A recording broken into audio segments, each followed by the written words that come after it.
gente, tudo bem?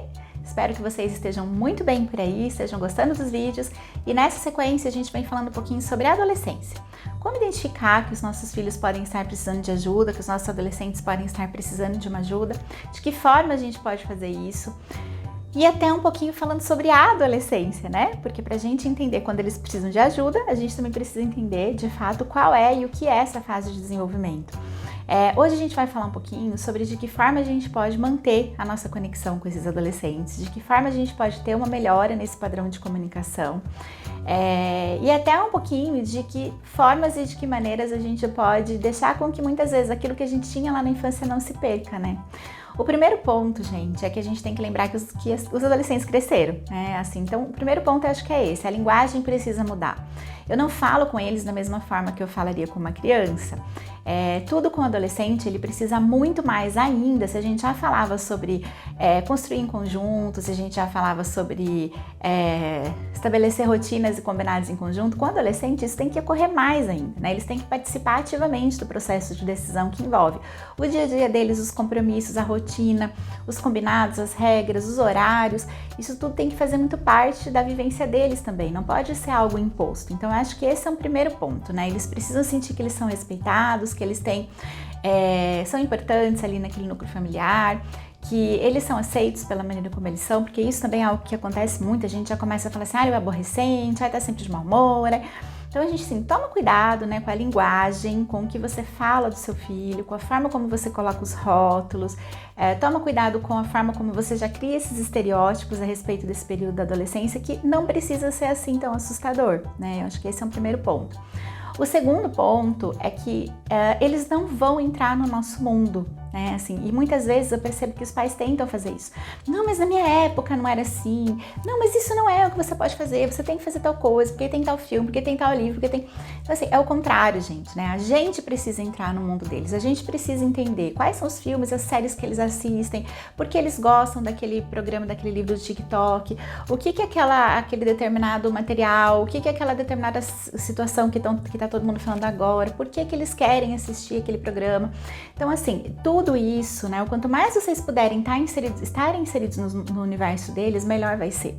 Assistam vídeos juntos, assistam filmes, assistam as séries, estejam no TikTok, vejam as coisas que acontecem, perguntem, né? Sentem, assistam juntos, discutam os personagens, joguem juntos, conheçam os jogos, né? Tanto online quanto os jogos que, na verdade, a gente pode ofertar como estímulo, né? Um jogo de tabuleiro, uma noite legal entre família.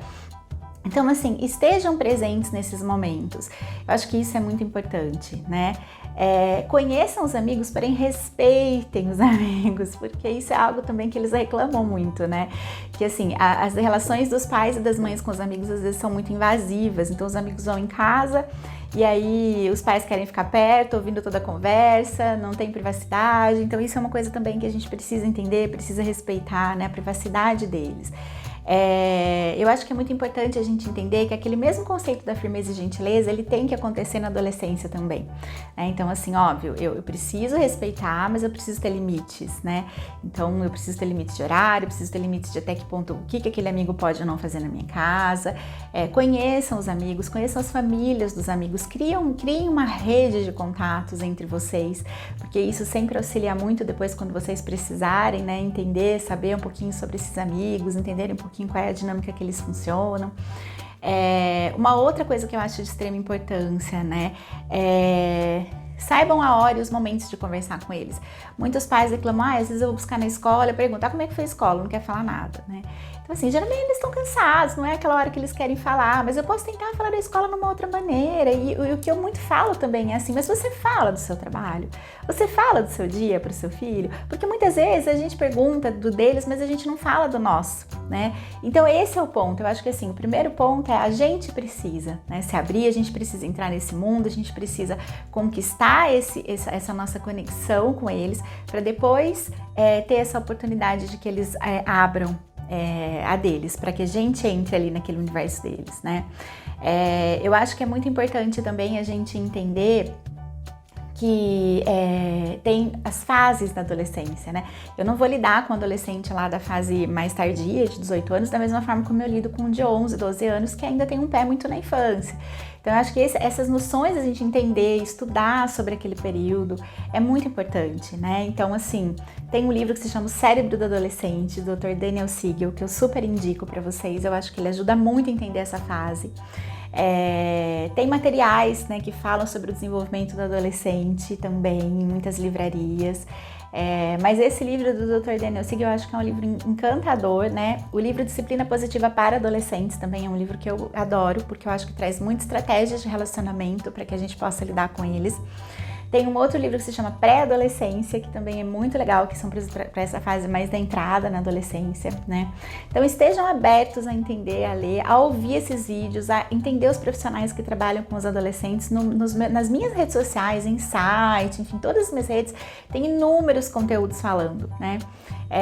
Então siga aqui comigo, assista os vídeos, procure os meus canais todos, tem muita coisa legal para vocês aprenderem e eu espero que os vídeos ajudem também um pouquinho por aí, tá bem? Obrigada e seguimos por aqui. Até o próximo vídeo.